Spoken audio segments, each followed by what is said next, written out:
Agung Sumarsetiono 60 tahun dituntut pidana 15 tahun penjara di Pengadilan Tipikor Denpasar, Jumat 27 Oktober. Jaksa penuntut umum Iwayan Genip mengatakan terdakwa terbukti melakukan tindak pidana korupsi sewaktu menjabat Kepala UPTD PAM di Dinas PUPR Kim. Perbuatan tersebut dilakukan terdakwa Agung Sumarsetiono dalam rentang waktu antara tahun 2017 sampai 2021.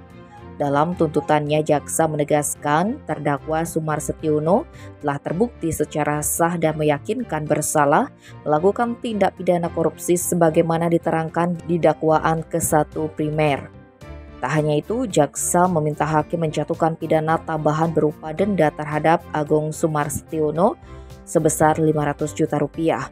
Apabila tidak dibayarkan, bisa diganti dengan 6 bulan kurungan. Sementara biaya kerugian negara yang harus dibayarkan terdakwa sebesar 23 miliar rupiah lebih.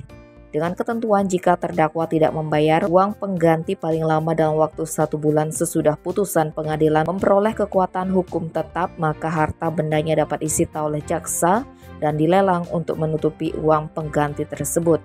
Dalam hal terdakwa tidak mempunyai harta benda yang mencukupi untuk membayar uang pengganti, maka diganti dengan pidana penjara selama 7 tahun dan 6 bulan. Tim Bali Express melaporkan.